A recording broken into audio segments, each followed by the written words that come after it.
બીજી તરફ કાળઝાળ ગરમીની અસર મતદાન પર પડતી જોવા મળી। સૂર્ય તપતા જ મતદાન મથકોમાં સંખ્યા ઘટી ગઈ। અમદાવાદ અને રાજકોટ શહેરમાં સૂર્ય પ્રકોપ જોવા મળી રહ્યો છે, ત્યારે ધીમા મતદાન વચ્ચે વધુ ગરમીનું પણ ગ્રહણ લાગ્યું છે। શહેરી મતદારોએ ઘરમાંથી નીકળવાનું ટાળ્યું છે। અમદાવાદ શહેરમાં તાપમાનનો પારો 43 ડિગ્રીએ પહોંચ્યો છે। રાજકોટ શહેરમાં 41 ડિગ્રી પર તાપમાન છે। સુરતમાં પણ 41 ડિગ્રીના તાપમાનનો પારો નોંધાયો છે। વડોદરામાં 43 ડિગ્રી પર તપી રહ્યો છે સૂરજ। વધતી ગરમીની વચ્ચે મતદાન મથકો પર સન્નાટો જોવા મળ્યો છે।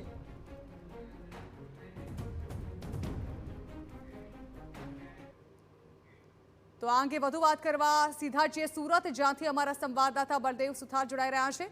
બળદેવ, જે પ્રકારે પહેલાથી જ જ્યારથી મતદાનની શરૂઆત થઈ હતી તે ખૂબ જ ધીમી ગતિની રહી હતી, પરંતુ હવે આ ધીમી ગતિમાં સૂર્યના તાપે પણ જાણે કે ગ્રહણ લગાડ્યું હોય તે પ્રકારની પરિસ્થિતિ જોવા મળી રહી છે। મતદાન મથકો પર પાંખી હાજરી મતદારોની જાણવા માંગીશું, સુરતમાં શું છે સ્થિતિ?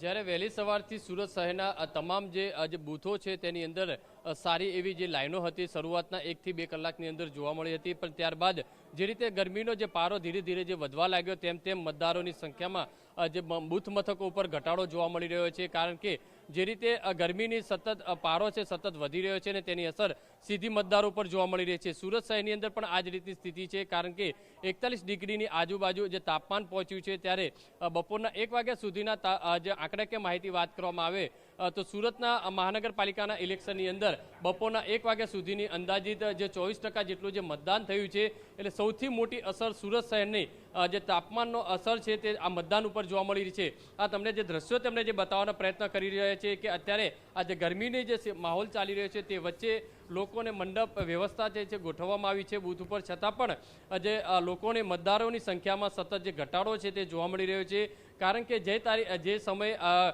હવામાન વિભાગ તરફથી પણ છેલ્લા 3-4 દિવસથી આગાહી કરવામાં આવી રહી હતી કે મતદાનના દિવસે પણ ગુજરાતના કેટલાક ભાગોની અંદર ગરમીની જે પારો છે તે વધુ જોવા મળશે, ગરમીની જે તાપમાન છે તેની અસર છે તે જોવા મળશે, તે સાચી ઠરી હોય તે રીતના દ્રશ્યો છે તે જોવા મળી રહ્યા છે। કારણ કે નહિવત જે છે તમામ જે બૂથો છે તે ખાલી હોય તે રીતના જે દ્રશ્યો છે તે સામે જોવા મળી રહ્યા છે। તમામ બૂથો પર પોલીસ વ્યવસ્થા જે ગોઠવવામાં આવી છે, સાથે સાથે ગરમીની અસર લોકોને મતદારો પર ન થાય તે માટે જે મંડપની વ્યવસ્થા કરી છે, પાણીની વ્યવસ્થા કરવામાં આવી છે, ORSની જે વ્યવસ્થા કરવામાં આવી છે, છતાં પણ લોકોને નિરાશા ક્યાંક ચોક્કસપણે જોવા મળી રહી છે। કારણ કે સુરતની વાત કરીએ તો સુરતના અલગ અલગ જે 120 ઉમેદવારોનું જે ભાવિ નક્કી થવાનું છે અને આ જે મતદાન બૂથકો છે તેના ઉપર સીધી અસર છે તે ચોક્કસપણે જોવા મળી રહી છે। કારણ કે જૂના જે ચૂંટણીના આંકડાકીય જે માહિતીની વાત કરીએ તો જે એવરેજ 35 થી 37% જે આંકડો હતો 1 વાગ્યા સુધીની અંદર જે જોવા મળ્યો છે, પણ અત્યારે માત્ર 1 વાગ્યા સુધીની અંદર 24% જેટલું જે મતદાન થયું છે।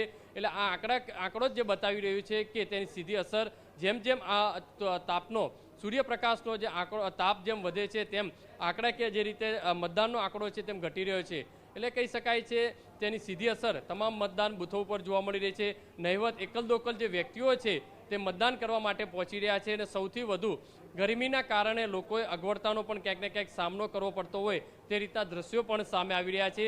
સિનિયર સિટીઝનની વાત કરીએ તો સિનિયર સિટીઝનોને પણ ભારે અગવડતાનો સામનો કરવો પડ્યો હતો, કારણ કે 80 થી 90 વર્ષના જે ઉંમરના જે મોટી ઉંમરના જે લોકો જ્યારે આવતા હોય છે તેમને વ્હીલચેરની અંદર સુધી લઈ જવામાં આવે ત્યારે આ ગરમી તેમના ઉપર સીધી અસર કરતી હોય છે। ક્યારેક કોઈ બીમાર વ્યક્તિ હોય છે ત્યારે વોટિંગ કર્યા વગર ચાલ્યા પણ જાય છે તેવી રીતની સ્થિતિ છે અનેક સર્જાઈ રહી છે। જી બિલકુલ બળદેવ, સ્વાભાવિક છે કે ગરમીના પ્રકોપને કારણે પણ મતદારો અત્યારે મતદાન કરવાનું બપોરના સમય ટાળી રહ્યા હશે, પરંતુ સ્વાભાવિક છે કે જ્યારે જ્યારે મતદાન યોજાતું હોય છે ત્યારે પક્ષ દ્વારા પણ પ્રયત્નો કરવામાં આવતા હોય છે, ઉમેદવારો દ્વારા પણ પ્રયત્નો કરવામાં આવતા હોય છે કે મતદારો જે છે તે મતદાન મથક સુધી પહોંચે। 6 વાગ્યા સુધીનો સમય બાકી છે, મતદાન ખૂબ જ ધીમી ગતિએ ચાલી રહ્યું છે, ત્યારે ઉમેદવારો દ્વારા કોઈ પાર્ટી દ્વારા પ્રયત્નો કરવામાં આવી રહ્યા છે કે મતદારો મતદાન મથક સુધી ખેંચાઈને આવે?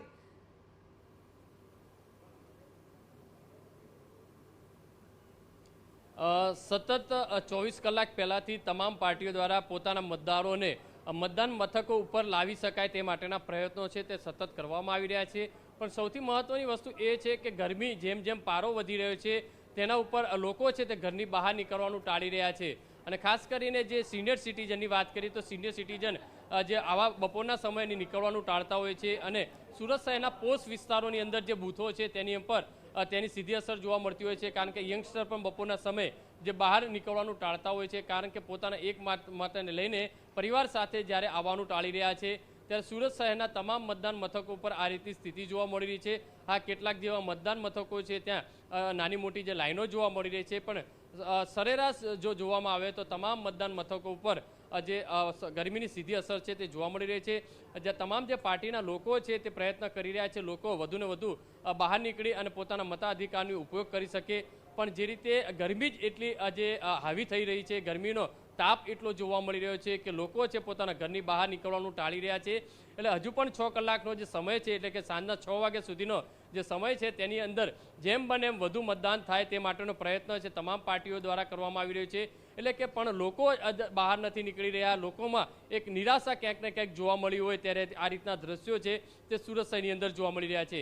એટલે આ જે ગયા વર્ષની અંદર જે રીતે ઇલેક્શનો થયા છે તેની અંદર સુરત શહેરનો અંદર જે આંકડો સરેરાશ જે આવતો હતો તેનાથી નીચો આંકડો આ વર્ષે રહી શકે છે તે રીતની શક્યતા વ્યક્ત કરવામાં આવી રહી છે। નિષ્ણાતો પણ એ રીતે કહી રહ્યા છે કે ગરમીની સીધી અસર આ વખતે મતદાન મથકોના બૂથ ઉપર મતદારો ઉપર સ્પષ્ટપણે જોવા મળશે।